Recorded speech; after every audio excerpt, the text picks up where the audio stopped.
Hey everyone, this is one of those other Florida news stories or videos again, because when I first found the story I found it pretty shocking. That was until I looked more into it and I realized the driver in the story was from Florida. So at this point there's so much news coming out from that place that it's really not that shocking when you hear about it. In fact, I feel like it makes stories more funny because of like how frequently you hear that place mentioned in the headlines. And in this situation it's the same, where a man in a Google Street View car was going over 100 miles per hour before crashing into a creek. And I think the fact that it was specifically like Google Street View, like Google Maps car, makes it funnier. I'm sure these kinds of cars are pretty common around cities where you see most of them, and they probably go at like a really low speed so they can like capture all the pictures they need. So if they go at like a really high speed, the process might be ruined. But going over 100 miles per hour just feels like the driver like didn't give a shit about doing his job. So maybe he's on a really tight deadline to like finish the journey, or like he really didn't have that much time left. Or perhaps he has something personal that he really had to quickly do, so he just gave up like on his normal route. There really isn't a lot of details about the story, because whenever stuff like this happens, the people like in the media and like police don't really get like a deep dive into this person or like get interviews with him. Because at the end of the day, this is just some moron that drove over 100 miles per hour in a car and crashed in a creek.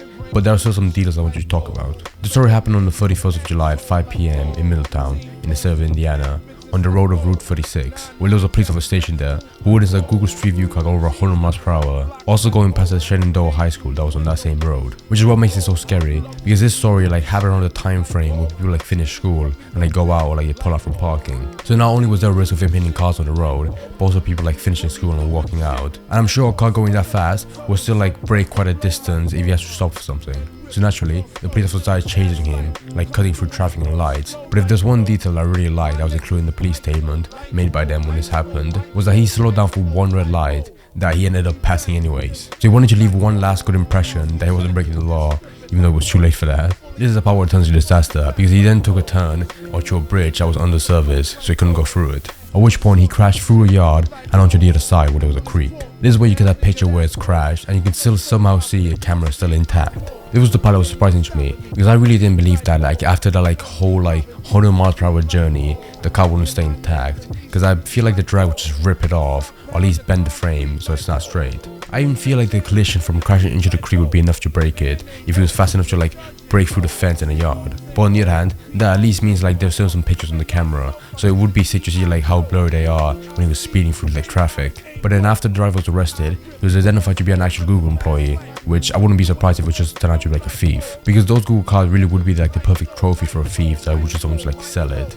And I'm sure they don't really have any high security like a normal car, so they would just be like as easy to steal. It was also identified that his driver license was from Florida, because even though this happened in Indiana, I believe like the driver's from Florida, which is why I feel like the story fits into like that kind of category. The weirdest part to me is what the guy said after, where all he said was like, I was scared to stop, which is why he carried on even though the police was behind him. I was expecting him to be on some kind of drug, because no normal person would go that fast in the road, especially in a company car that's meant to go slow to like capture clear pictures. I don't even know how he would have gone back to the office the next day, because the picture would turn out blurry, at which point you probably have to explain what happened.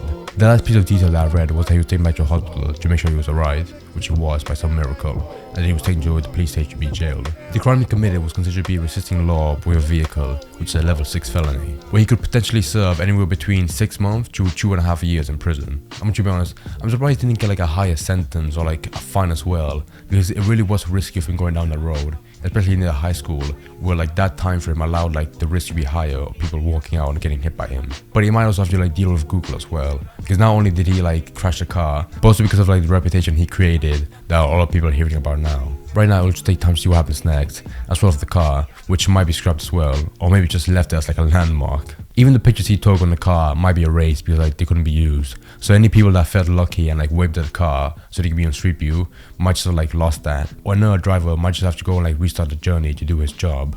Right now, I want to end the video on a good note, dealing with Google Maps, which also has to deal with like a really popular Twitter user, that being Rainbolt, who's well known for being obsessed with like this kind of like online map stuff like Google Maps or GeoGuessr. He recently took a pretty big step by moving out of the US and living in a different country every month, with the first one being Germany, where by some stroke of luck, him and his friend actually came across a Google Maps car, where they chased after it so they could see it.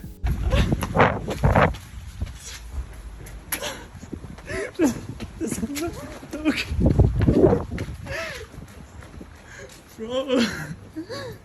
Holy shit. How funny is it? I've never seen a Google car in my life. And now you are here. What the fuck? Shit. Wait, I'm gonna catch up.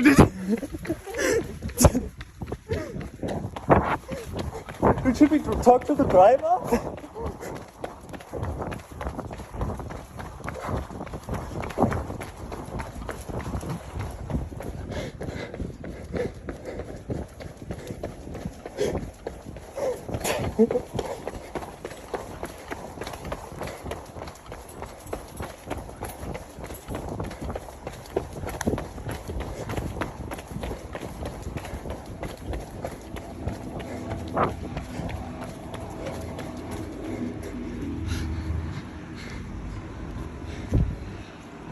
Thankfully, they caught up to it, and they were so close that you can actually see them in street view. And if you go down that street, you can actually like see the process of them realizing what they saw and then chasing after it. This made me happy because he definitely deserved it, with all like the mind-blowing shit that he's done online. So he deserves to be like immortalized in Google Street View, a feature he's probably used for years now.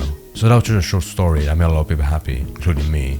So at the very least, there was some good news like surrounding Google Maps compared to like the Google Street View car crashing. But at the same time, since nobody really got hurt in this crash, it could also serve as like a funny story that people joke about.